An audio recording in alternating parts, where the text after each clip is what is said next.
로마서 12장 1절로 2절. 우리 두 절 말씀 같이 봉독하도록 하겠습니다. 시작. 그러므로 형제들아, 내가 하나님의 모든 자비하심으로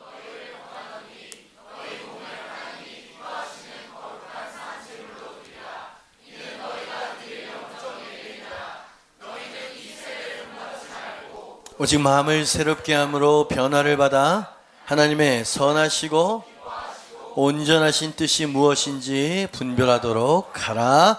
아멘. 거룩한 산재물, 이런 제목으로 말씀을 전합니다. 우리의 꿈, 또 우리에게 주어진 사명, 그리고 더 높은 차원으로 우리가 도약하고 성장하기를 원하죠. 모두 다 그것을 원합니다. 그것을 이룰 수 있도록 역사하는 그것이 무엇일까라고 물어보면 여러분 뭐라고 대답하시겠어요?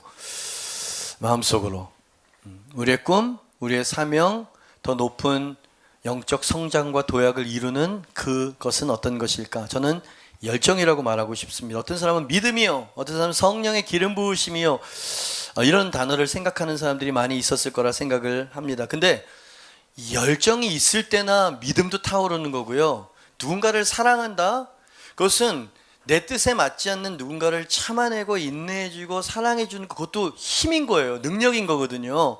근데 이 열정이 있어야, 불이 있어야 사랑도 할 수 있는 거거든요. 그러니까 열정은 아주 중요하다. 모든 것을 불붙게 하고 살아나게 만드는 것이 바로 열정이라고 하는 것이다 라고 하는 걸 많은 사람들은 깊이 묵상하지 않는 것 같아요. 있으면 좋고 없어도 그만인 것이 아니라는 얘기죠. 열정은 능력입니다. 열정에는 능력이 있어요. 그 열정의 능력이 어떤 것인지를 보길 원한다면 사랑에 빠진 연인을 생각하거나 여러분의 현재, 과거의 그 경험을 생각하시면 됩니다. 사랑은 열정이거든요. 서로에 대해서 아주 열정적이 되어지죠. 이 사랑에 빠지면 1. 지칠 줄 모르는 자발적인 에너지와 헌신이 자발적으로 흘러나오게 되어진다. 누가 시키지 않아도 자발적으로 헌신하게 되어지고 그것이 기쁨이야. 이게 열정의 힘이고 능력이라 이 말입니다. 그죠? 두 번째, 사랑에 빠진 연인을 보면 그들을 가로막는 시련과 난관을 만나게 돼 더 강하게 되어지죠. 사랑하기 때문에 내가 이 사랑을 반드시 지키리라. 거기에서 투지가 나오게 되어지고요. 힘이 나오게 되어지고 능력이 나오게 된다 이 말이죠. 이게 열정의 능력이라는 얘기인 거예요. 형체가 없지만 열정이 있으면 이런 초자연적인 어떤 에너지가 나와. 자발적인. 이 열정을 잃어버렸다? 그 반대가 되어지게 되는 거죠.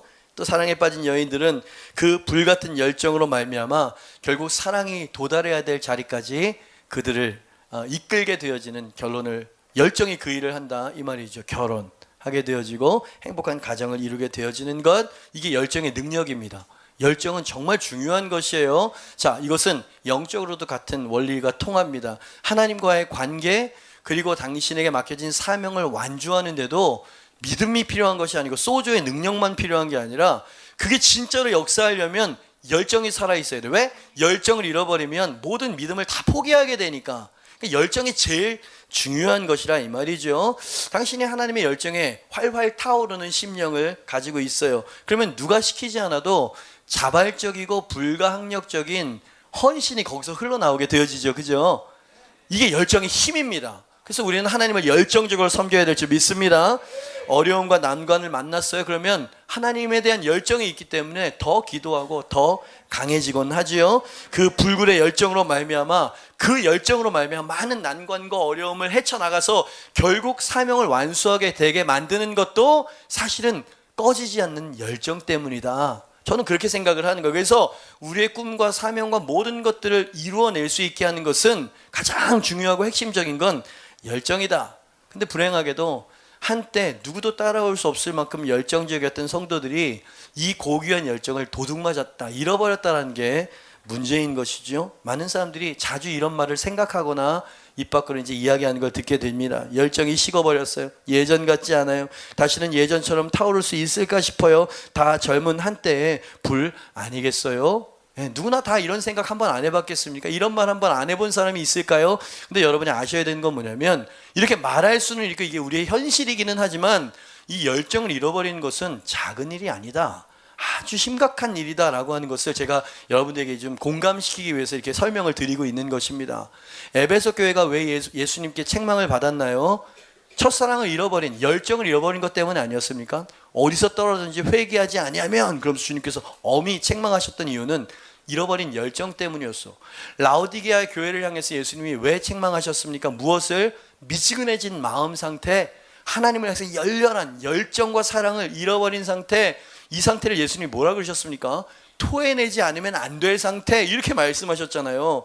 열정을 잃어버리는 것은 모든 것을 잃어버렸다라고 말해도 과언이 아닌 거라 이 말이죠. 그리고 저는 진정한 열정의 사람, 불의 사람 엘리야를 생각하게 되었어요. 엘리야에 대한 설교 여러분에게 자주 드렸었죠. 그는 열정적인 사람이었으면, 능력의 사람이기 이전에 열정이 그의 능력을 불렀다는 거죠. 열정의 사람이었어요. 그는 스스로 하나님 앞에 열심히 특심한 사람이다, 스스로를 그렇게 말했고요.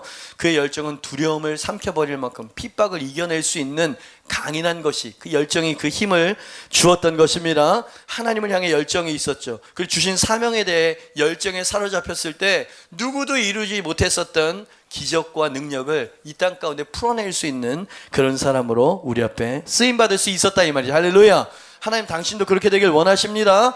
근데 그는 한순간에 이세벨의 위협 앞에 무너지게 되었죠. 자, 그 이세벨의 겉모습, 공격의 겉모습은 위협과 핍박과 두려움으로 이렇게 비춰지는데, 사실 그가 손상을 입은 건 그 내면이었어요. 그 내면 안에 열정의 손상을 입었던 거예요. 열정의 공격을 받은 거예요. 열정만 있으면 아까 말했잖아요. 난관도 헤쳐나가고 그래 왔잖아. 근데 더 이상 앞으로 나아갈 힘을 잃어버리게 되었다. 열정을 잃어버린 것이죠. 불도저 같았던 열정의 사람 엘리야가 주저앉아 버렸어요. 그리고 도망가죠. 그리고 심지어는 사해 소망마저 도둑 맞아서, 그렇죠. 저는 오늘 도둑 맞은 열정을 회복하는 방법에 대해서 여러분과 나누고 싶습니다. 이 열정을, 사해 소망을 도둑 맞아서 죽기를 구하는 지경까지 떨어지게 되었다. 열정을 잃어버린 사람이에요. 사해 소망을 잃어버린 사람이죠.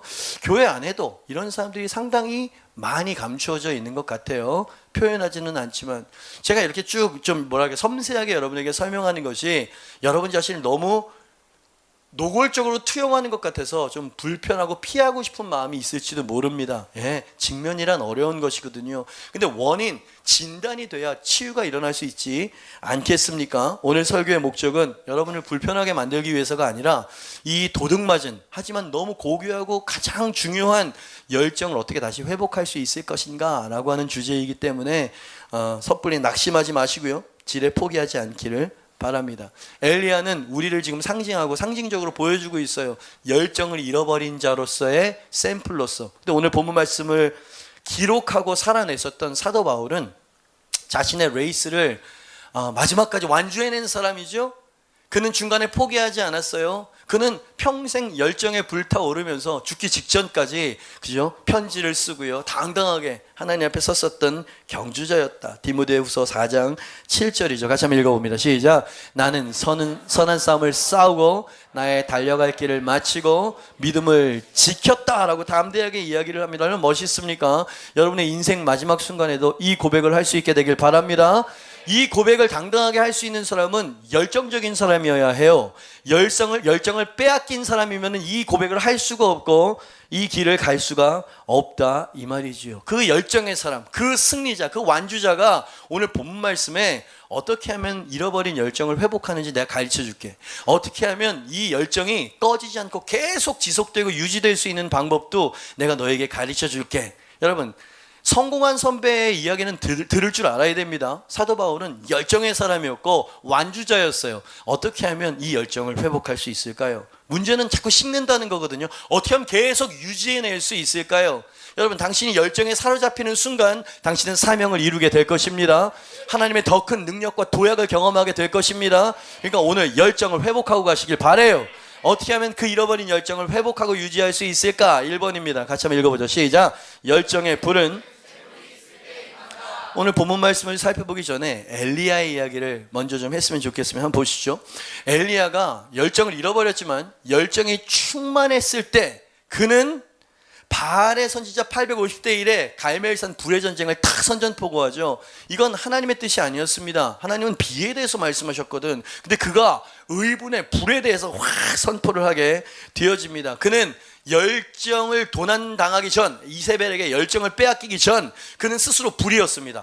멋있는 사람이야. 열정의 사람. 그리고 주변을 그 불로 변화시킬 수 있는 사람이었다는 거예요.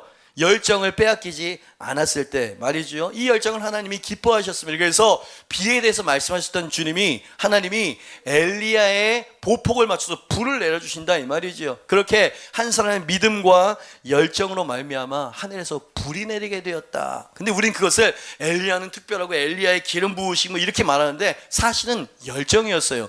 열정과 믿음이 만나니까 불이 떨어지게 되어지네. 할렐루야. 이 열정은 너무나 중요한 것이라 이 말이에요. 근데 주목할 만한 것은 이 회복의 불, 하늘의 불이 떨어지기 전에 엘리야가 불이 떨어지지 않을 수 없는 어떤 행동을 사전 준비를 하더라 이 말이에요. 이 준비가 되어졌을 때 불이 떨어졌다는 것을 성경에서는 기록하고 있는 것이죠. 그건 뭡니까? 흩어진 12개의 돌멩이로 여호와를 위한 제단을 쌓았다. 이 말씀 보신 적 있으시죠? 제단을 쌓고 그 위에 제물을 올려드리고 하나님께 간구했더니 그 제단과 제물 위에 불이 내렸다는 얘기인 거예요. 여러분, 무엇을 말하는 겁니까? 무엇을 보여주는 상징이라고 생각하세요? 잘 들으십시오. 하늘의 불은, 회복의 불은, 그리고 열정의 불은 제물이 있을 때 그 위에 떨어지게 된다는 얘기인 거예요. 여러분 한번 생각해 보세요. 왜 하나님 내게 더 하나님의 임재를 더 뜨거운 불을 내려주지 않아요? 하나님 왜 저를 더 성장시켜주지 않아요? 왜 돌파가 일어나지? 왜 불을 내려주지 않아요? 라고 하는 그런 마음, 갈급함이 우리 마음 가운데 있거든요. 왜 그런지 아세요? 여러분, 재물이 없는, 태울 게 없는데 어떻게 불이 떨어져? 이해가 되십니까? 이 이치를? 여러분 지금 그 얘기를 하는 거예요. 엘리야 이야기는 그냥 하나님께서 아무데나 막 불을 주시는 게 아니라 제단과 재물이 있어야, 즉 태울 소스가 있어야 불이 그것을 사르게 된다 이 말이야. 이 재물이 계속 올려지는, 그 불 가운데 올려지는 한 이 불은 계속 유지가 되어지고 타오르게 되어진다는 건 당연한 이치야. 모닥불을 피웠어. 모닥불을 피웠는데 이 나무들이 다 타서 이제 불길도 점점점 작아집니다. 그때 마른 장작 몇 개를 그 불에 다시 집어넣게 되면 어떻게 되겠습니까? 다시 불길이 확 살아나고 활활 타오르고 유지가 되어지겠죠, 여러분?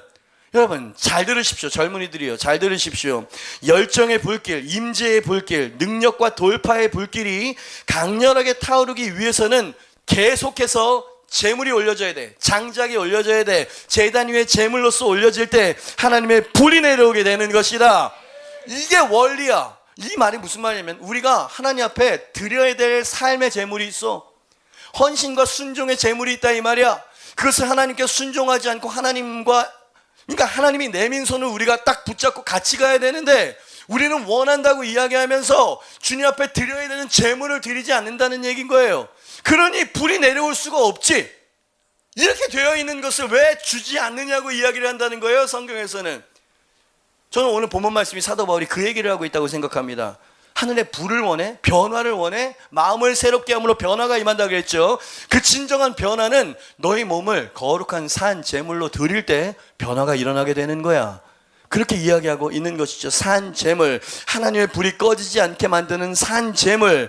하늘의 불이 꺼지는 이유는 제물이 더 이상 남아있지 않기 때문에 불이 꺼지는 것이고, 제단의 불이 계속 타오르기를 원한다면 우리의 몸과 삶과 제물로서 하나님 앞에 바칠 때 그 불이 계속 유지가 되어지는 것이다.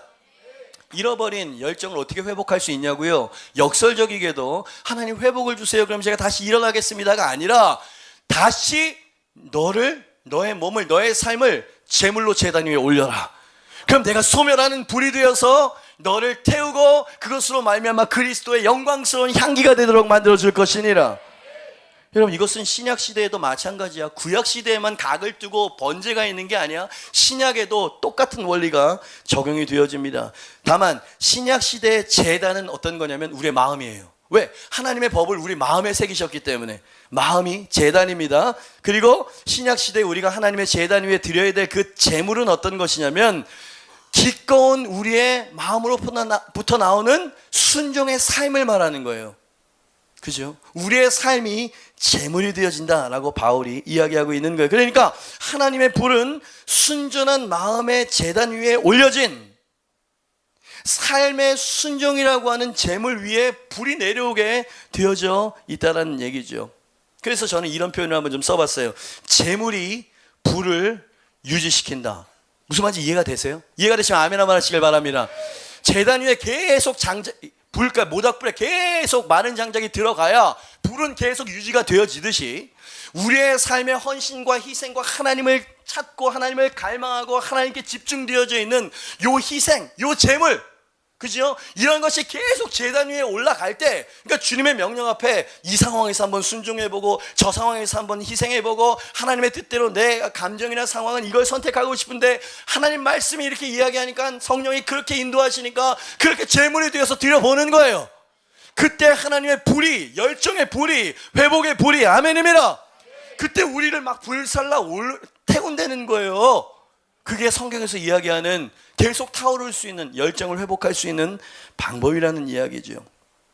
우리는 거꾸로 생각하면 여러분 순서를 분명히 하셔야 돼요. 이 열정이 와야 순종도 헌신도 할 수 있는 거 아닙니까? 아닙니다. 그 반대예요. 주님께서는 그 반대를 이야기하고 있어요. 어떠한 상황 가운데에서도 우리의 삶을 사한 제물로 주님 앞에 기꺼이 드릴 때, 아멘입니다. 그때 임재와 회복과 열정의 불이 계속해서 태워진다라고 사도 바울이 지금 우리에게 가르쳐주고 있는 것이지. 저는 사도 바울과 엘리야를 지금 같이 보고 있습니다. 엘리야의 열정을 도둑질했었던 것은 이세벨의 위협과 핍박과 그로 인한 두려움 때문이었다. 우리 그렇게 생각하죠. 맞아요. 환경 때문이라고 생각하는데 그렇지 않았어요. 여러분, 엘리야를 위협했었던 이세벨은 오래전에 죽었습니다. 그러나 지금도 이세벨의 영은 똑같이 우리의 열정을 도둑질하기 위해서 당신을 공격하고 핍박하고 당신을 위협합니다. 재정으로, 관계로, 불투명한 미래로 우리를 염려 근심 속에 가둬놓는다 이 말입니다. 그래서 두려워하게 만들고 상처를 입게 만들고 낙심하게 만드는 거예요. 누가? 이세벨. 지금도 원수 마귀의 조정을 받고 있는 이세벨의 영이 있다 이 말이지. 결국 이 모든 상처와 두려움과 이런 상황으로 말미암아 내 영혼이 무엇을 빼앗겨? 두려움과 함께 열정을 빼앗기는 거예요. 다시 하나님을 열정적으로 예전처럼 따라갈 자신이 없어지는 거야. 왜? 그렇게 하다가 상처를 받았거든. 그렇게 하다가 내가 낙심하게 되었거든.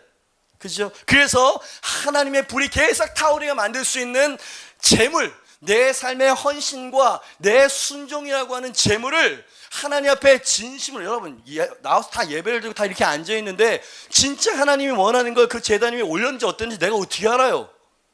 이건 여러분과의 하나님과의 관계의 몫을 지금 제가 여러분에게 드리는 겁니다. 성령께서 그렇게 인도하시는 거라 이 말이야. 근데 그것을 우리는 안다 이 말이죠. 어떤 사람은 재물 때문에 하나님과 멀어져요. 어떤 사람은 자존심 때문에 하나님과 멀어져요. 두려움 때문에 멀어져요. 그 모든 것들을 제단 위에 다시 올려드리고 하나님, 제가 다시 하나님 앞에 열정을 회복하기를 원합니다. 다시 타오르기를 원합니다. 하나님, 다시 주님을 원합니다 라고 하는 마음으로 올려드릴 때 그때 임재의 불이 내려온다 이 말이야. 여러분, 예배가 왜 겉돌고 은혜가 안 되는 줄 아세요? 앞에 있는 사람들의 미숙함 때문에 그런 게 아니에요. 여러분, 일주일 동안 당신이 하나님이 내게 행하셨던 그 일, 그 간증, 그리고 하나님의 성품에 대한 내 마음속에 아멘한 어떤 깨달음과 어떤 경험, 이 간증을 가지고 와가지고 찬양을 하면 누가 인도하든지 간에 그냥 몰입이 되어지게 되는 거 아니에요? 여러분, 예배는 음악이 아니에요. 예배는 무슨 누군가에 의해서, 물론 형식이 있지만 여러분, 예배의 월십 인도는 성령님이시고요, 예배의 설교자도 성령님이신 줄 믿습니다. 그러니까 그분과의 관계를 신경을 써야지. 여러분, 소조는 좋은 거라고 여러분 들으셨죠? 지금 소조 바람이 불고 있는데, 예? 소조는 구원 이상이에요. 치유, 축사, 보호, 공급, 하늘에 속한 모든 것들. 근데 여러분 꼭 기억하셔야 될 게 있어요. 하나님의 임재 없는 소조가 있겠어?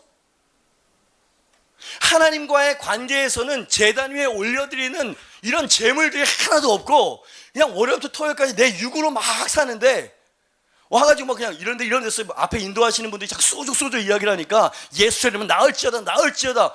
여러분, 뭔가 잘못된 거 아니에요? 여러분, 모든 능력은 하나님과의 바른 관계에서 흘러오는 것이다. 그것은 하나님 앞에 제물을 올려드리는, 즉 순종의 제물을 올려드리는 하나님과의 나와의 개인적인 삶, 관계에서 비롯되어지는 것이라는 이야기입니다. 할렐루야! 그죠? 이렇게 열정을 잃어버리고 헌신을 두려워하는 젊은이들에게 더 이상 불은 내려오지 않아요. 점점점 냉랭해지기 시작하고요. 급기야는 다른 곳에서 한번 또 시작해볼까, 이런 식으로 자꾸 이동하게 되어지고 옮겨지게 되어지죠. 여러분, 끝내시길 바랍니다. 재물이 있어야 하늘에서 불이 내려온다는 것을 꼭 기억하시길 바랍니다. 열정을 잃어버리셨어요? 회복하길 원하는 사람 아멘 하시길 바랍니다. 그럼 예수님을 바라보시오. 왜? 예수님은 가장 이 세상에서 열정적인 분이셨어요. 그리고 그 열정으로 말미암아 십자가, 당신이 가야 될 사명을 다 이뤘다 완수해내신 분이셨습니다. 예수님이 왜 오셨죠? 죽기 위해 오셨습니다. 오늘 이 메시지의 어떤 키워드와 연결시켜서 보자. 제물이 되기 위해서 오셨어요. 온 인류를 위해 제물로 죽기 위해서 이 땅에 오셨습니다. 그러나 예수님은 십자가 그 제단 위에 죽는 것을 슬픔 가운데 올라가지 않으셨어요. 기쁨 가운데 올라가셨다는 거야. 저는 지금 열정에 대해서 이야기하고 있습니다. 히브리서 12장 2절 말씀이에요. 믿음의 주여 또 온전하게 하시는 이 예수를 바라보자. 그는 그 앞에 있는 기쁨을 위하여 십자가를 참으사 부끄러움을 개의치 아니하시더니 결국 하나님 보좌 우편에 앉으셨느니 아멘입니다. 예수님으로 십자가를 기꺼이 참을 수 있도록 만들어준 그 앞에 있는 즐거움이 뭡니까? 여러분 아시잖아요. 우리를 너무 원하셨어요. 우리를 너무 사랑하셨어요. 그래서 우리의 죄를 다 사하시고 우리로 하나님 아버지와 화목하게 만들어서 다시금 하나님의 가족으로 다시 만나고 품을 수 있는 그 일을 주님께서는 먼저 내다보셨습니다. 그 일을 이룰 수 있는 유일한 방법이 십자가의 제물로 드려지는 것이라면 하나님, 나는 그 이후의 즐거움과 영광을 위해서 기꺼이 즐거이 십자가에 올라가겠습니다 라고 흔들림 없이 올라가셨죠. 여러분, 이것을 우리는 열정, 그렇게 말합니다. 열정적인 열정이라고 하는 건 뭐냐면 난관 앞에서도 흔들리지 않는다라는 말이에요. 어떠한 두려움 앞에서도 절대 포기하지 않는다. 이것을 우린 저 사람 열정적이다 이렇게 말하는 거예요. 그죠? 죽음보다 강렬한 사랑. 내가 아까 삶의 한 절이라도 그분을 닮기를 원하세요? 예수님이 그렇게 사셨어요. 오, 위대한 사랑의 길이요, 위대한 희생과 위대한 열정의 길이요. 말하고 싶은 건 예수님이 자신의 삶을 제단 위에 기꺼이 제물로 올려드렸을 그때 십자가를 오를 수 있는 열정을 하나님이 주셨고요, 십자가를 완성할 수 있는 능력도 주셨다. 드려야 돼. 예배는 받는 게 아니고 드리는 거야. 여러분, 여러분 이 소조라고 하는 주신 게 맞는데 사도 바울은 그 모든 것들을 배설물처럼 버린다고 했어. 왜 그랬냐면 그리스도를 아는 지식이 가장 고상하기 때문에 그리스도를 알고 얻기 위해서 내가 그의 부활의 영광뿐만이 아니고 십자가의 고난의 현장에도 그와 함께하기를 원한다고 했어요. 와우. 여러분, 이 메시지는 어려운 메시지예요. 왜? 사랑에서 기인된 헌신과 열정에 대한 얘기니까. 그죠? 사랑은 어떤 면에서는 희생이거든. 그죠? 여러분, 예수님을 사랑한 사람 아멘 한번 해보시길 바랍니다. 여러분, 그러면 그분과 함께 몰약산 십자가에까지 갈 수 있겠어? 그분이 당신을 정결하고 아주 육신의 정욕과 자아로부터 구분된 아주 그리스도를 닮은 존귀하고 순결하고 아름다운 신부를 만들기 위해서 당신을 제단 위에 불로 하나님의 각을 뜨는 어떤 이런 것으로 당신의 인격과 당신의 삶을 막 변형시키고 막 빚어가신다면 그거에도 용의가 있으십니까? 이렇게 하신다 이 말입니다, 여러분. 재물이 불을, 열정을 계속 유지시키는 법이에요. 그러니까 여러분의 재물을 계속 올려드리세요. 그래야 그 열정이 회복되어질 것입니다. 순서를 분명하게 해서 열정이 오면 그때 제가 헌신하겠습니다. 아니에요. 순서가 잘못됐어요. 레위기에 보니까 제단의 불이 꺼지지 않게 하라 그랬죠. 여러분, 제단의 불이 계속 꺼지지 않으려면 어떻게 해야 됩니까? 불을 유지하는 것은 제물이다. 계속 제물이 있어야 된다는 거예요. 그러니까 당신이 하나님과 가까워지면 하나님의 임재가 아주 예민해지고 하나님의 음성을 직통으로 듣고 하나님의 환상 이런 도약도 업그레이드 되어진 그런 어떤 자리에 올라가게 되어지면 좋을 것만 같죠. 여러분, 수시로 하나님께서 말씀하시고 하나님의 뜻이 계시가 되어집니다. 그러면 내 육이 그것을 순종하는 게 굉장히 힘들고, 이젠 그만해. 술람미 여인이 그랬죠. 내가 씻고 발도 벗고 옷도 갈아입고 잠자리에 누웠는데 이 새벽에 오셔가지고 문을 열어달라 그러면 어떻게 하십니까? 날 밝으면 오세요. 거북스럽다는 얘기인 거예요. 근데 그분의 문을 열고 그분을 맞이했을 때 당신이 그렇게 원하는 친밀함과 열정과 사랑과 죽어도 좋을 그 주님의 열정과 마음을 얻게 되어진다는 얘기거든요. 여러분, 용이 있는 사람 아멘 하시길 바랍니다. 여러분, 제단에 불이 꺼지지 않게 하세요. 여러분 삶에 하나님과의 여러분 사이에 있는 그 제단 위에 여러분의 삶과 여러분의 순종의 제물을 계속 올리시길 바랍니다. 그러할 때에 불이 계속 유지가 되어지는 거예요. 이 젊은 나이가 이해할 수 있을까요? 정말 힘들고 어렵고 시련 가운데, 아버지, 제가 왔어요. 제가 감정 같아서는 오늘 예배도 오기 싫었는데 제가 오늘 주님 앞에 왔어요. 주님, 주님께서 저와 함께 하시지요. 제게는 오직 그것이 제게 유일한 소망입니다. 저는 하나님을 신뢰하기를 선택해요 하는 마음으로, 그런 마음으로 첫 찬양을 드려봐. 어떻게 됩니까? 하나님이 잘했다, 네 감정이 각이 떠졌구나, 네 인간적인 본성이 제단 위에서 각이 떠지고 죽임을 당했구나. 그래, 잘 왔다. 이제는 내가 너에게 불을 내려주리라. 내 임재로 함께하리라. 할렐루야. 여러분, 이런 차원을 이해하십니까? 결국 이 술람미 여인을 이 신랑이 어디로 데리고 가는지 아세요? 이 성숙해진 이 성도를 몰약산으로 데리고 갑니다. 그 사랑 깊은 길, 높은 길로 데리고 가요.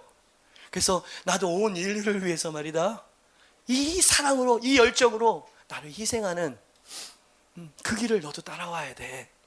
신부야, 나를 사랑한다면 네가 짊어져야 될 십자가가 아니고 네가 통과해야 될 용광로만 바라보지 말고 나에 가까이 붙어라. 내 마음을 품어라. 나와 함께 가자. 그러면서 그 불을 통과하게 하시는 거예요.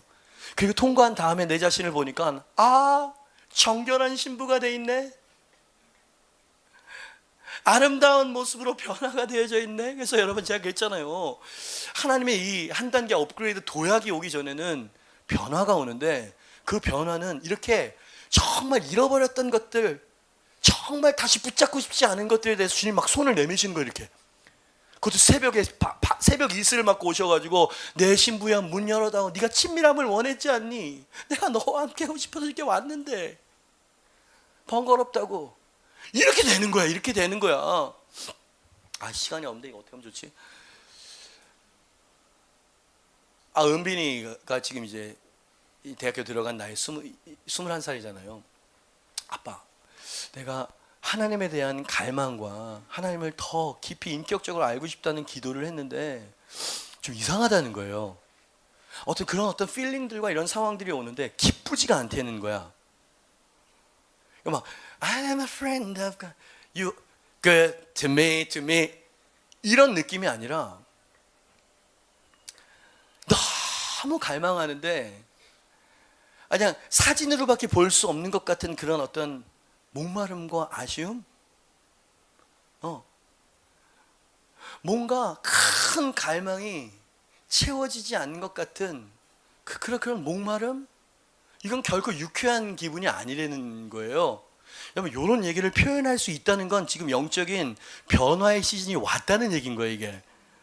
여러분, 아이가 이 조그맣고 어두운 그 자궁 안에서, 그죠? 이 세상의 그 길이, 그 과정이 얼마나 좁고 힘들고 답답하고 막 그런 거예요. 그 산고의 고통을 딱 뚫고 나왔을 때 세상에 출산하는 거 아니에요, 그게.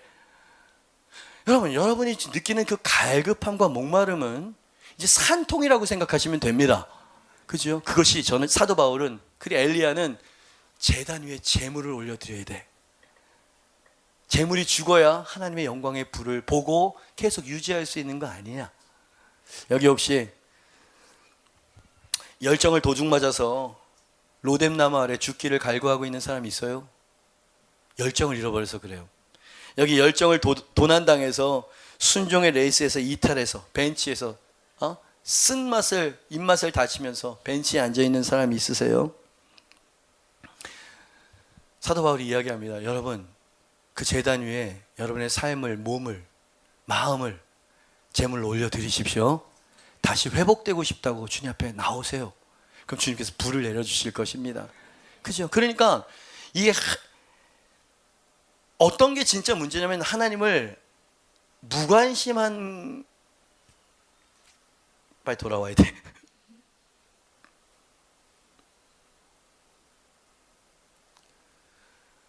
그냥 마냥 즐겁고 마냥 좋은 것만을 이렇게 생각하는 사람은 이렇게 더 높은 차원으로 이끄는, 그것을 위해서 연단받아야 되고 깎여야 되고 각이 떠지고 태워져야 되는 이런 차원을 만나게 되어지면 견딜 수가 없는 거예요.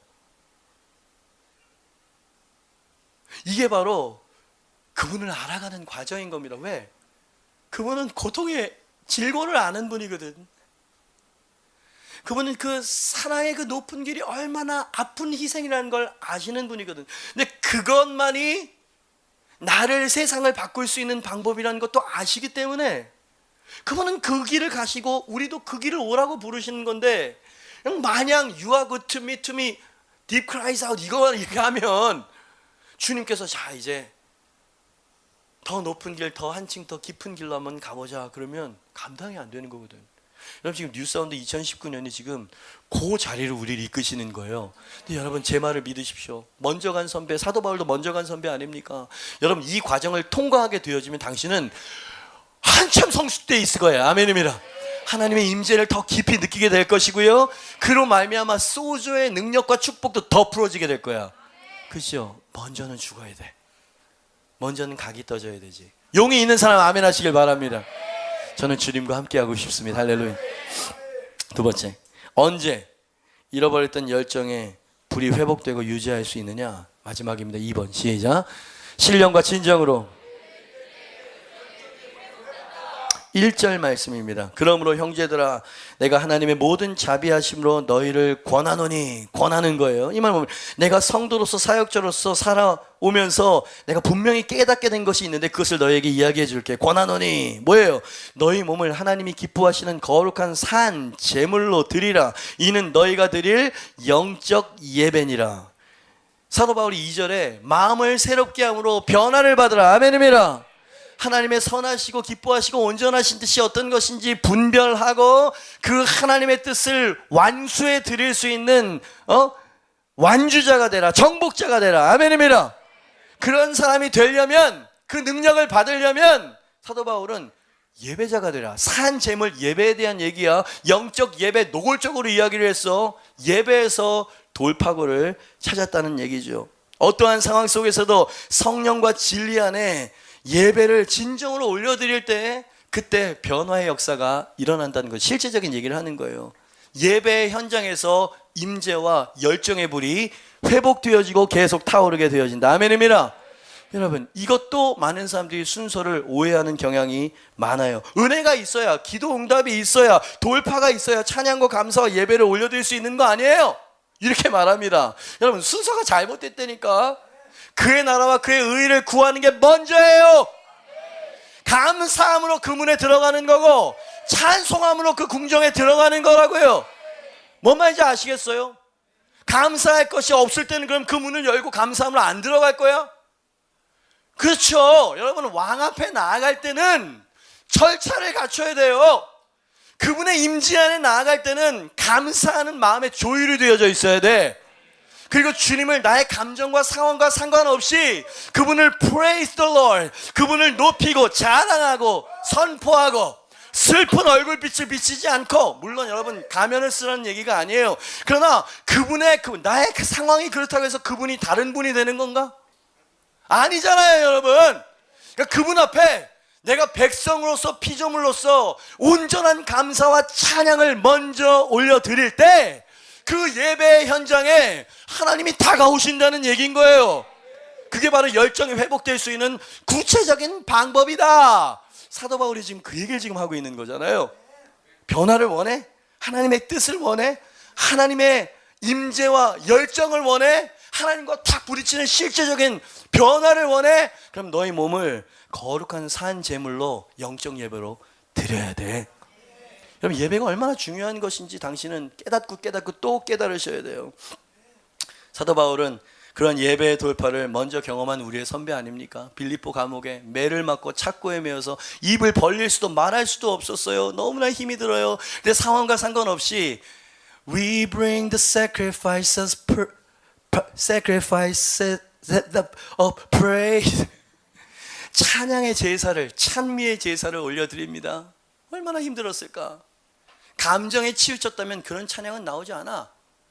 여건을 바라보는 원망이 튀어나와야지.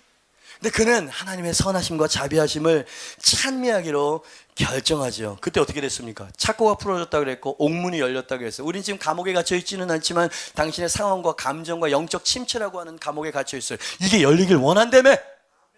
돌파가 일어나길 원한다며? 그럼 어떻게 해야 되냐고요? 진정한 예배를 드리세요. 예배란 희생인 거예요. 여러분, 이 아브라함을 보세요. 하나님을 알았어. 그 하나님을 쫓아서 지금 갈 바를 알지 못하고 나온 아브라함 아닙니까? 근데 그 아브라함이 또 다른 차원의 하나님을 경험하게 됐어요. 미리 예비하시고 미리 준비하시고 하나님이 주도적으로 역사를 이끌어 나가시는 여호와 이레의 하나님을 어디서 발견했어? 그게 바로 영적 성장이었거든요. 맨 처음에는 그냥 하나님을 그냥 쫓아가는 거예요. 젖과 꿀이 흐르는 땅을 준다 그러니까 복의 축복, 하나님을 쫓아가는 거예요. 근데 가면서 실수도 하고 뭐 이렇게 하면서 하나님을 더 깊이 알아가는데 그 여호와 이레의 하나님, 그 하나님을 발견하고 그 계시가 내 것이 되어질 수 있는 그때가 언제였습니까? 이삭을 바쳤을 때였어. 예배는, 제사는 1차적인 의미가 희생이라는 걸 꼭 기억하세요. 구약시대에 제사를 올려드리기 위해서 짐승이 목이 따여지고 배가 갈라져야 돼. 죽임을 당해야 돼. 각이 떠지고 제단 위에 올려져서 그것이 불살라질 때 그것이 하나님 앞에 흠양할 만한 향기, 하나님 받으실 만한 제사가 되었었던 것이지요. 사도 바울이 지금 영적 산 제물 이런 얘기를 하는 건 그 원리가 신약 시대에도 바뀌지 않았다는 이야기를 지금 하는 것입니다. 제물이 필요해. 죽어야지. 너의 육을, 너의 삶을, 너의 순종을 하나님께 온전히 드리는 것, 그것이 예배다. 너의 희생을 주님 앞에 온전히 드리는 것, 감정과 상황이 각이 떠지고 고난 속에서도 하나님을 높이기로 선택하고 나의 가장 소중한 사랑과 신뢰를 하나님께 어떠한 상황 가운데에도 올려드리는 것. 그러할 때 그 예배와 그 마음에 하나님은 매료되고 끌리시는 거예요. 아주 우리가 꼴불견인 사람은 이기적인 사람이죠. 그래서 우린 쓰면 뱉고 달면 삼키고 뭐 이런잖아요. 요즘 세대가 그래요. 자꾸 어떤 생각이 나는데 이야기하면 길어질 것 같아가지고 너무 불친절해. 힘들죠. 뭐 종업원 아르바이트 하는 친구들 그런데 그냥 그 한 번의 웃음과 이 얘기를 왜 하지? 너무 이기적이고 너무 공격적인 세대라는 이야기를 하는 거예요. 여러분, 그런 마음, 내가 뭔가를 유익을 얻었을 때만 하나님을 찬양하고 감사한다 그러면 감사하고 찬양할 수 있는 기회가 몇 번이나 올 거라고 생각하세요? 그죠? 그것은 하나님을 위한 것이 아니고 사실 내 자신에게 포커스가 맞춰진 내 자신이 뭔가를 얻고자 하는 동기에서 나오는 예배인 거예요. 예배는 희생이어야 돼. 여러분, 제가 제일 안타깝고 제일 당황스러운 게 뭔지 아십니까? 강단에 설 때마다 막 설득해야 되는 것 같은 분위기가 만들어질 때예요. 장로교단이 그런 분위기가 아주 강하거든. 경건이래 이게. 도대체 무슨 생각을 하고 있는지 어느 정도 들어가고 어느 정도 변화가 일어나지 알 수가 없어. 에?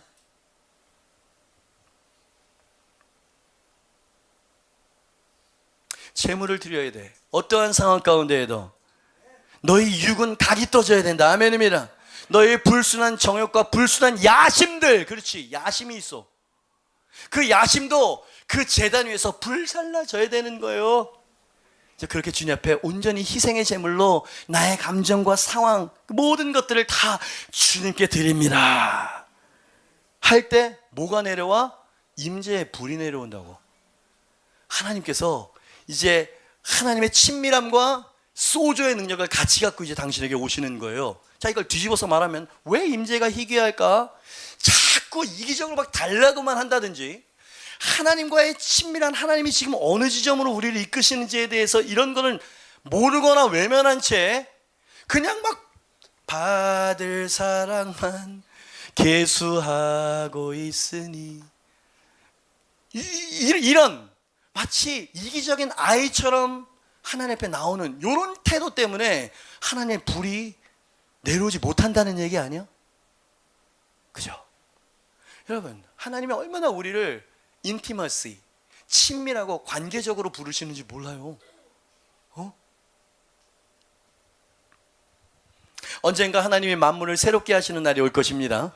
그때 하나님의 도성이 하늘에서 내려온다고 했어요. 새 예루살렘 성이라고 하는 이름이죠. 근데 그 성이 어떤 모양인지 사도 요한이 계시록 21장 21절 말씀에 아주 인상적입니다. 그 12문은, 문이 12개야. 그 성은 12진주니, 그 문이 12개의 진주인데 각 문마다 한 개의 진주로 되어져 있다. 여러분, 얼마나 큰지 모르겠는데 한 개의 큰 진주로 만들어진 진주문이라는 거예요. 여러분, 진주가 어떻게 만들어지는지 아시죠? 제가 몇 번 여러분에 말씀드렸는데, 만들어지는 과정이 아니고 그 의미에 대해서 너무 멋진 글이 있어 발췌해봤어요. 한번 들어보시죠. 당신은 어떻게 진주가 만들어지는지 알고 있는가? 모래 알갱이 하나가 조개 껍데기 안으로 들어가 조개살에 흠집을 낸다. 이 모래 알갱이 때문에 조개는 계속해서 껄끄러운 느낌을 받아 어떻게 해서든 마찰을 줄이기 위해 몇 겹의 분비물로 모래 알갱이를 덮는다. 모래를 덮은 분비물이 굳으면 더 많은 분비물을 방출한다. 이러한 과정이 수차례 반복되면서 진주가 만들어진다. 여기까지 들으셨죠? 제가 여러 번 이야기했으니까. 근데 그 다음부터요. 마찰, 껄끄러움, 핍박, 이런 것은 익숙한 단어가 아닌가? 사탄이 당신에게 핍박을 가할 때마다, 엘리야도 그 핍박을 받은 거죠. 하나님께서는 그것을 계기로 당신의 삶 속에 아름다운 진주를 만들어내시며, 그 진주로 아까 말했던 그 계시록 21장 21절 찬양의 문을 만드시고 구원의 벽을 만드신다. 또한 당신이 사탄의 핍박을 견뎌내는 동안 하나님은 제단의 불을 계속 이어가신다.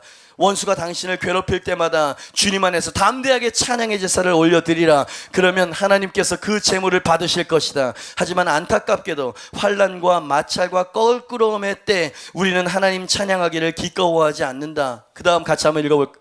빨간 글 시작. 그러나 바로 그때가 제물이 될 수 있는 기회다. 핍박 가운데 하나님을 찬양하라. 그러면 하나님께서 당신의 마음의 열정의 불을, 이걸 어떻게 표현하기가 좀 어려워요. 참 이거 표현하기가 어려운데, 그 시련과 곤고함과 모든 것을 다 포기해버리고 싶은 그 순간에 하나님 앞에 나와서 제물처럼 하나님을 예배하고 높이기로 마음을 딱 정리를 하고 조율을 해서 하나님 앞에 딱 설 때, 여러분, 그때는 하나님의 진짜 임재가 폭포수처럼 오는 때 아니었어? 여러분 한번 잘 생각해봐. 반면에 아무 준비 없이 예배를 드리고 설교를 듣는데도 그냥 내 애인 생각, 저기 뭐 아르바이트 생각, 리포트 생각, 막 정신없는 생각을 하고 있을 때는 그냥 쓱 겉도는 예배가 쓱 지나가고 말죠. 여러분, 하나님이 불을 안 주시는 게 아니고 우리의 마음밭이 진짜 길가나 돌밭이나 이렇게 돼 있어서 그러는 거예요. 더 정확하게 말하면 하나님께 무관심해서 그러는 거라고. 우리가 그거 아니에요? 그 시련과 고통의 그 순간에, 그 순간이 바로 내가 하나님 앞에 제물이 될 수 있는 기회다.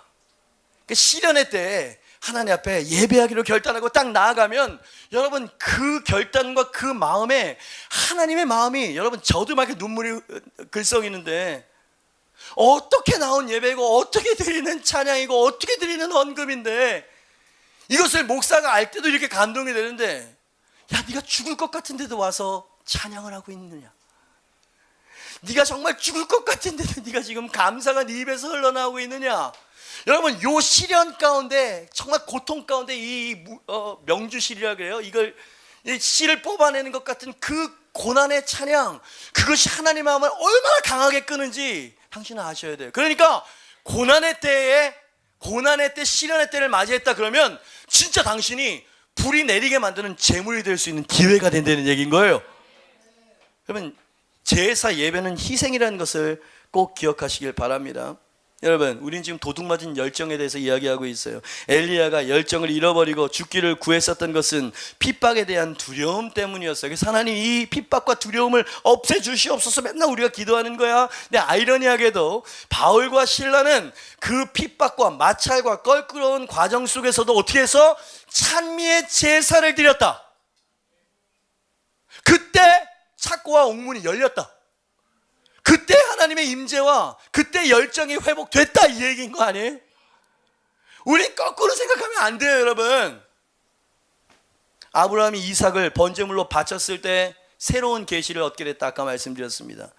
다니엘의 경건한 세 친구가 그리 아니하실지라도 라고 외치면서 7배나 뜨거운 풀무불에 담대히 들어갔을 때 상황과 관계없이 찬양과 감사와 희생의 제물이 되어 주님 앞에 올려드렸을 때 그 풀무불 안에서 인자의 출현을 경험했다 그랬지. 예수님이 오셨어요. 친히 오셨어요. 그냥 천군 천사를 보낼 수 없었어요. 그렇게 되어져 있습니다. 그 좁은 길로 가길 원하네. 그 깊은 길로 가길 원하네. 결국 그 높은 길로 가길 원하네. 하나님은 어려운 순간, 찔리고 피 흘리고 고통을 당하는 순간 속에서 하나님께서 흠양하시는 사랑스러운 향기를 추출해내시는 분이시다. 향수를 추출해내는 사람들 있죠. 그런 것처럼 고난 가운데에도 이 성도들의 마음에서 흘러나오는 그 찬양, 감사, 희생, 예배, 이런 것들을 속에서 그리스도의 향기를 추출해내시고 그 사람이 그리스도의 향기가 되도록 만드시는 분이야. 여러분, 하나님은 정결하고 흠없는 것을 받으셔야 돼요. 그렇기 때문에 우리가 그리스도의 향기가 되어질 때까지 하나님은 우리를 연단하시고 우리를 변화시켜 가신다, 이 말이야. 변화되길 원하십니까? 한 단계 업그레이드가 된다는 것은 이것과 같아요. 여러분, 제가 어느 책에서 나는 성령에 열려있는 사람인 줄 알았습니다. 그리고 성령의 능력이 우리 교회에 풀어지고 있습니다. 근데 진짜 성령에 열려있다는 것은 그 성령님이 진짜로 왔을 때 그 이후에 당하게 되는 핍박까지 감당할 수 있느냐, 거기까지가 성령에 열려있다는 얘기라는 거예요. 무슨 말인지 이해하시겠어요? 그러니까 여러분, 지금 막 치유가 일어나고 막 이제 소조의 역사가 막 일어나서 막 흥분되어지죠. 근데 그 역사가 더 강해질 겁니다. 근데 그것보다 더 강력하게 하나님께서 어떤 것을 만지실 거냐면요, 당신의 마음과 영혼을 막 만지실 거예요. 그럼 이거는 뭐랄까요, 영적인 불변의 원리이기 때문에 하나님은 당신에게 축복을 주는 게 목적이 아니에요. 1차 목적이 아니에요. 당신이 그리스도의 장성한 분량에까지 자라가길 원하신다. 당신 안에서 당신의 예배와 당신의 기도와 감사 안에서 그리스도의 향기가 나기를 원하신다. 술람미 여인이 이러한 영적 원리를 알았던 것 같아요. 아가서 4장 16절 같이 한번 읽어볼까요? 시작. 북풍아 일어나라, 남풍아 오라.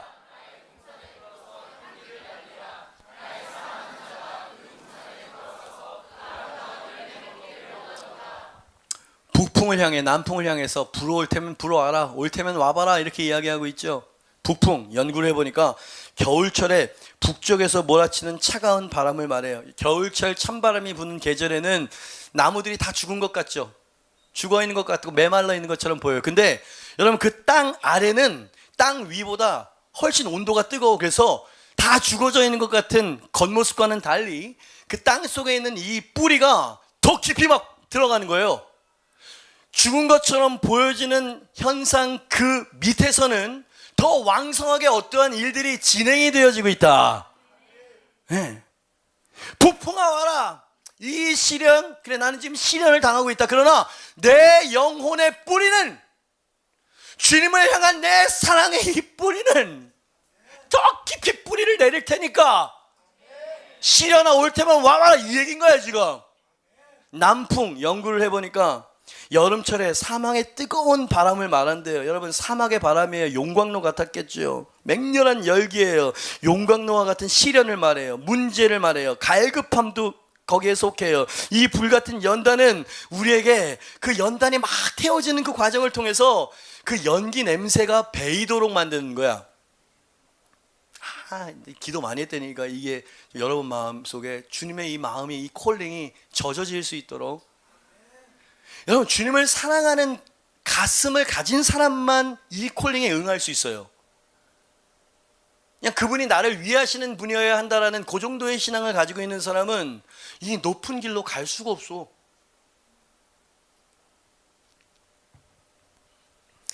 불가에 이렇게 불을 떼고 막 이러면 집에 돌아갈 때 그 불 냄새가, 연기가 내 몸에 배어져 있죠.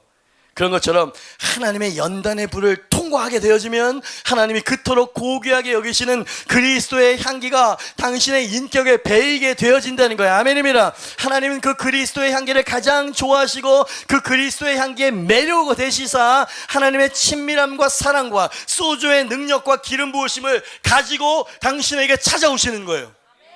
언제 어디서? 예배 현장에서.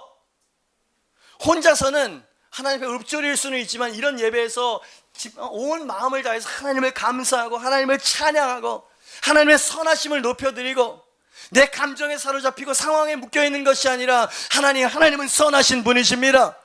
하나님이 이 시련 속에서도 하나님은 영광을 받으십시오.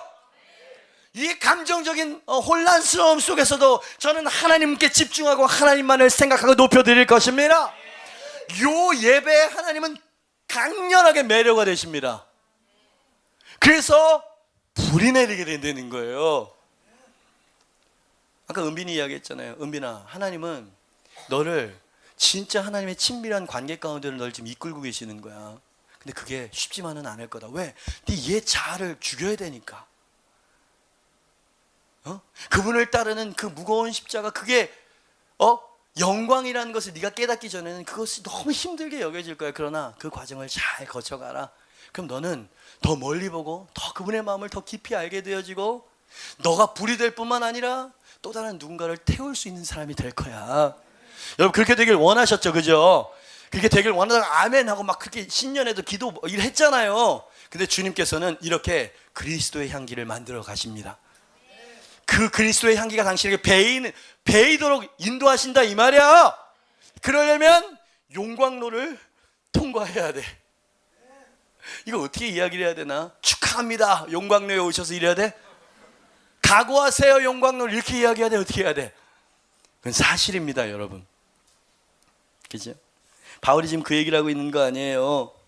너희 몸을 거룩한 산제물로 하나님께 드려라. 희생이라는 제사의 과정을 예배로 잘 승화시켜내야 돼. 사탄이 너희들에게 핍박을 가할 때마다 하나님께서는 그것을 계기로 너희의 삶 속에 아름다운 진주를 만들어내신다는 얘기 기억하느냐? 그 진주로 찬양의 문, 구원의 벽을 만드실 거야. 또한 너희가 사탄의 핍박을 견디는 동안에는 하나님은 제단의 불을 계속 이어가실 거라고. 열정을 잃어서는 안 된다. 열정이 모든 것의 시작과 끝이다. 순종의 제사를 멈추지 말아라. 찬양의 제사가 끊어지지 말도록 해라. 시련의 시간은 너희가 진정한 제물이 될 수 있는 기회라는 것을 기억해라. 그리고 잊지 말아라. 제물이 있는 곳, 그곳에야만 하나님의 불이 임하는 법이라는 것을 잊지 말고 이세벨의 영에 위협과 공격을 물리쳐야 된다. 계속 찬양하라. 더욱 예배할지어다. 힘들수록 더욱 순종과 신뢰의 제사를 드려라. 인내해라. 연단을 통과해라. 그러할 때 우리 주 예수님께서 다 이루었다, 사명을 완수해내셨던 것과 같이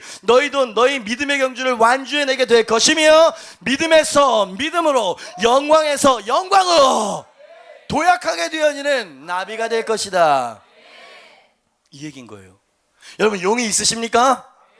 당신은 나비가 될 것이. 여러분 사도 바울이 마음을 새롭게 함으로 변화를, 그 변화라고 하는 그 단어의 뜻은 일전에 제가 말씀드렸던 것처럼 애벌레가 누의 꽃이 안에서 변태의 과정을 거쳐가지고 아름다운 나비가 되어지는 이런 변화를 말하는 단어예요. 그 단어가 뭐 개량하거나 뭐 이런 게 아니고 완전히 다른 존재로 다시 변화되어지는 거. 아멘입니다. 그죠? 그러려면 어떻게 해야 된다는 거예요? 오늘 결론적으로 인내 열매를 맺으면 정금처럼 나오게 될 것이다. 마찰이 힘들고 껄끄러움이 힘들고 고난의 모래 알갱이를 잘 견디고 다루게 되어지면 당신은 찬송의 문이 될 것입니다. 하나님 나라의 구원의 벽이 되어서 존귀함을 얻게 될 것입니다. 깜깜한 눈의 꽃이 안에서도 산 제물이 되어서 예배하기를 결단할 때 당신은 결국 아름다운 나비가 될 것이며 그리스도의 향기가 되어져서 열정과 소조의 날개를 얻게 될 것이다. 다시, 열정과, 우리가 잃어버렸던 게 바로 그 열정이거든. 열정과 능력의 소조의 날개를 얻게 될 것이다. 언제? 당신이 산재물이 되어서 다시 주님 앞에 드리기로 작정할 때, 어떠한 상황 가운데도 주님 앞에 예배하기로 결단할 때, 조용히 눈을 감고 찬양팀 나오시길 바랍니다.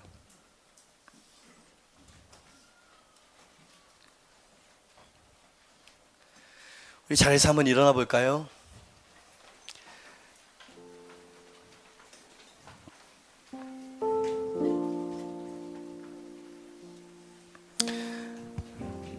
아까 헌금송을 했었던 영범이의 찬양과 그것을 받으셨던 하나님의 마음과 또 그 마음을 원고를 이렇게 밥비쳐 앉아가지고 읽고 있는 제 마음 속에 계시하셨던 하나님의 마음과 제 마음이 하나가 됐던 것 같아요. 삶의 한 절이라도 그분을 닮길 원하네. 그럼 주님께서 물으실 거예요. 그래, 네 마음을 알아. 근데 그 길이 어떤 길인지, 얼마나 깊고 좁고 높은 길인지 네가 알지 못하고 있구나. 내 신부야, 네가 나를 사랑하고 네가 나를 어디라도 따라올 수 있는 그 열정이라면 그 모든 과정을 통과할 수 있을 것이다. 그 과정을 통해서 너는 강인한 성도가 될 것이며 존귀한 그리스도의 향기가 되어져서 나올 것이야.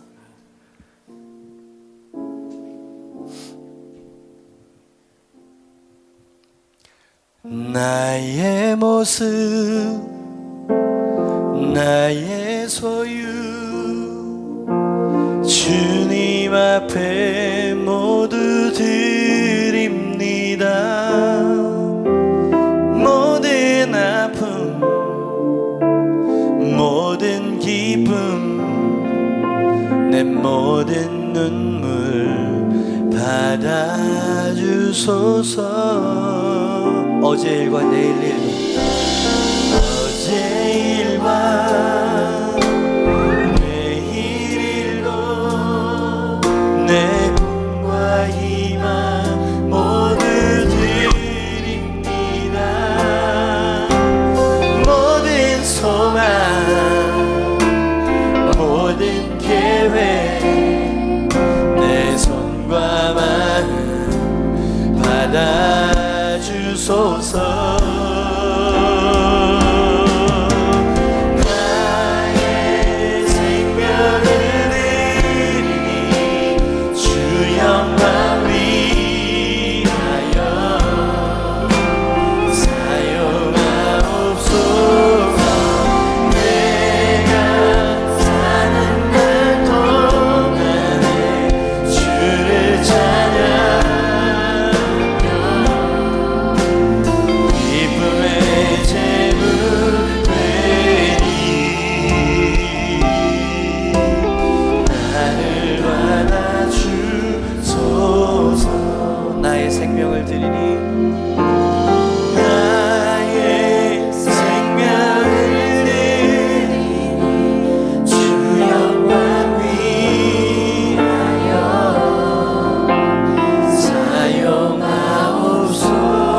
기쁨의 제물 되리. 나를 받아주소서. Lord, I offer my life to you. Everything I've been through, use it for your glory. Lord, I offer my days to you, lifting my praise to as a pleasing sacrifice. Lord, I offer you my life. Lord, I offer my life to you. 주님께 내 삶을 번제물로 드립니다. Everything I've been through, use it for your glory. 당신의 영광을 위해서 나의 모든 것들을 사용하여 주세요. Use it for your glory. Lord, I offer my days to you. 내 모든 날들, 인생들을 주님께 올려드려요. Lifting my praise to you. 찬양과 함께요. 찬양을 올려드리면서요. As a pleasing sacrifice. 하나님이 기뻐하시는 제물이 되어서 제물로서 주님께 올려드려요. Lord, I offer you my life.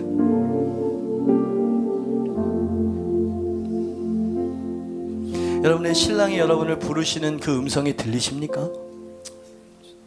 이제는 그냥 맨날 힘들다라고 하소연이나 하는 그런 자녀의 모습에서 이제는 그분의 사랑과 그분의 마음을 헤아릴 줄 아는 신부로 좀 성장해야 되지 않을까?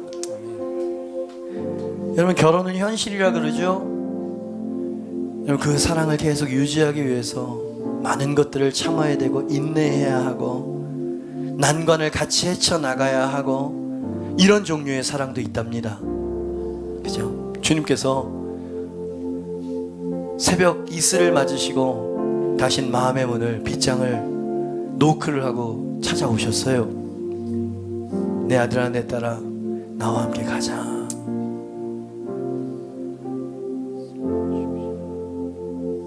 주님, 제게 하나님의 임재와 소조의 그 불이 희귀했었던 이유는 제가 주님 앞에 제물을 올려드리지 않아서 그랬군요. 결정적인 순간에는 싫어요. 포기하기 싫다고요. 희생하기 싫어요. 또다시 상처받기 싫다고요. 하나님, 이제는 좀 쉴래요. 더 이상 못 가겠어요. 그러한 마음으로 그 제단이 빈 제단이 되도록 만들어 놓았기에 하나님의 임재와 열정의 불이 내려오지 못했던 것을 깨닫게 되었습니다.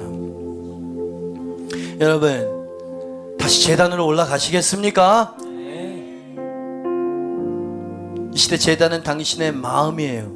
그리고 제물은 순종된 삶이죠. 그죠? 그렇게 주님 앞에 이제 이런 공적인 예배만이 아니고 1대1의 그 개인적인 시간 안에서도 주님과 교감하고 주님을 따라가는 우리가 될 수 있기를 바랍니다. 주님 약속하셨어요. 산 제물이 되어져 올려드릴 때에 불이 내려오게 될 것이다. 마음이 새롭게 되어져 변화를 경험하게 될 것이고 아버지의 뜻을 분별하며 다 이루었다. 우리의 사명을 완수할 수 있는 열정과 능력을 받게 될 것이다. 가장 먼저 하나님의 임재를 회복하게 될 것입니다. 여러분, 빼앗겼던 열정을 다시 빼앗아 오십시다. 여러분, 두려워하지 마십시오. 여러분, 연단 이후에는 주님께서 우리를 변화시키실 것입니다. 우리는 그리스도의 향기를 얻게 될 것입니다. 여러분 기억하세요. 그때 소조의 능력이 막 풀어질 것입니다. 당신이 누군가를 섬길 수 있는 기름 부으심을 받는 것이에요. 왜냐하면 당신은 그 용광로를 통과했기 때문입니다. 그 연단을 통과한 사람이 되었기 때문입니다. 자, 이제 나의 사랑뿐만이 아니라 나의 능력과 기름 부으심을 받아라. 네가 누군가를 자유케 하는 사람이 될 것이다. 여러분, 그것이 진정한 소조예요. 하나님 아버지, 저를 변화시켜 주시옵소서. 하나님, 그리스도의 향기가 되어져서 하나님을 매료시키는 인생이 되게 하여 주시고 하나님이 기뻐 다가오시는 그런 영혼이 되게 하여 주시옵소서. 두 손을 높이 드세요. 젊은이들이요, 하나님이 이제 당신을 개인적으로 만나길 원하십니다. 당신과 깊이 교제하길 원하십니다. 마음문을 열어드리십시오. 하나님이 변화를 만들어내실 것입니다. 시간에 주여 한번 크게 외치고 주님 오시옵소서. 하나님 변화시켜 주시옵소서. 주님의 이름을 부릅니다. 주님, 하나님 아버지 감사합니다.